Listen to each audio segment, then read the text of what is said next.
तुमच्यासमोर मांडण्याचा प्रयत्न करेन. सर्वप्रथम धर्म, हिंदुत्व आणि जात यापासूनच सुरुवात करते.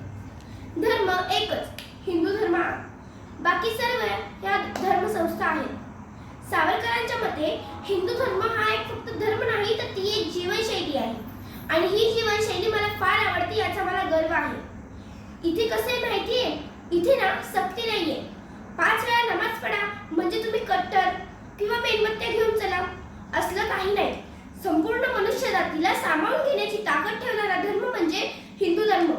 आणि हो, हे सर्व मी इथे उभा राहून बोलू शकते याचे कारण हिंदू धर्म आक्रमक नाही, तर तो संरक्षक आहे. हिंदू धर्म आक्रमक नाही, तर तो संरक्षक आहे.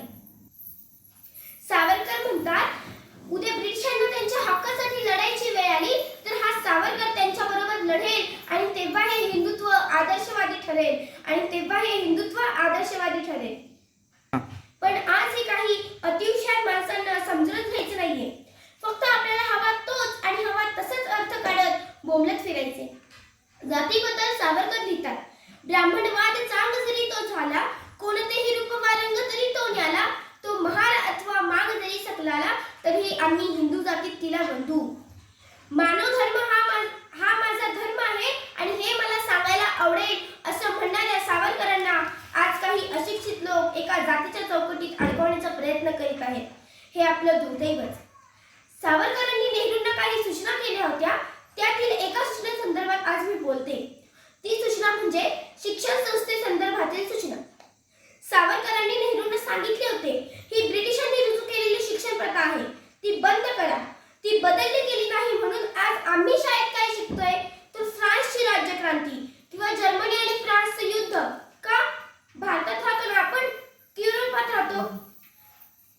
अरे, छत्रपती शिवाजी महाराजांचा इतिहास शिकवा, झाशीच्या राणीचा इतिहास शिकवा, टिळक, आगरकर, सावरकरांचा इतिहास शिकवा आणि नवीनच काय ते म्हणे भावना दुखावतायत तर आम्ही काय करतो, धडे गातो.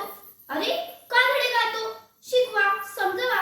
अफजल खान, शाहिस्ते खान होते, वाईट होते, मान्य करा. आणि भावना दुखावतायत तर भायगा भराणी जा, बघा कोण घेते का. आपण नाही, रावण जातो. इथे प्रश्न हिंदू मुस्लिमचा नाहीये, इथे प्रश्न चांगल्या वाईटाचा आहे. इथून पुढे काय, हे काही लोकांना खटके आहे, पण आम्ही हिंदूच आमच्या मुलांना इंग्रजी मीडियमच्या शाळेत टाकतो. तिथे आमची मुले ख्रिस्ती धर्मी प्रार्थना शिकतात, तीच प्रार्थना म्हणतात. पण आम्ही हिंदूच आमच्या मुलांना इंग्रजी मीडियमच्या शाळेत टाकतो.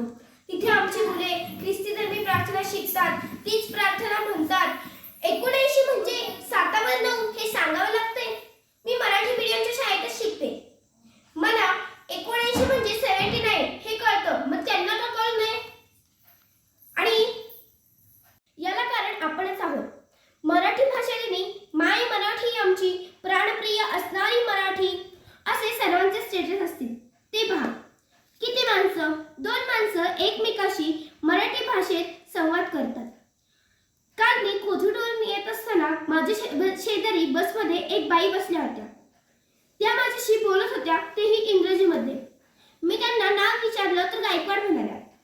मी म्हणाले, अगं बाई, मराठी आहेस ना, मग मराठीत बोल की. का? लाज वाटते का तुम्हाला मराठीत बोलायला? साधा व्हॉट्सअपवरती मेसेज करताना आपण देवनागरी लिपी वापरतो का? किती लहान गोष्ट आहे नाही? अशा लहान लहान गोष्टी करून सुद्धा आपण सावरकरांचं हिंदू राष्ट्राचं स्वप्न पूर्ण करू शकतो. अजूनही वेळ गेलेली नाहीये. आज आपण निश्चय केला की 2 मराठी माणसं एकमेकांशी बोलू शकतो ना मराठीत. काय बिघडतंय? साधं मोबाईल नंबर देतानाही 9893 म्हणण्यापेक्षा म्हणा की 9873. किती एवढ्या लहान लहान गोष्टी करून सुद्धा आपण सावरकरांचं स्वप्न पूर्ण करू शकतो. मला तुम्हाला हेच सांगायचं होतं, म्हणून मी मुद्दामच हा विषय निवडला. जाता जाता मी सावरकरांनी बोललेले काही बोलू इच्छिते, ते तुम्ही शांतपणाने ऐकावे. ने मजसी ने परत मातृभूमीला, सागरा प्राण तळमळला सागरा.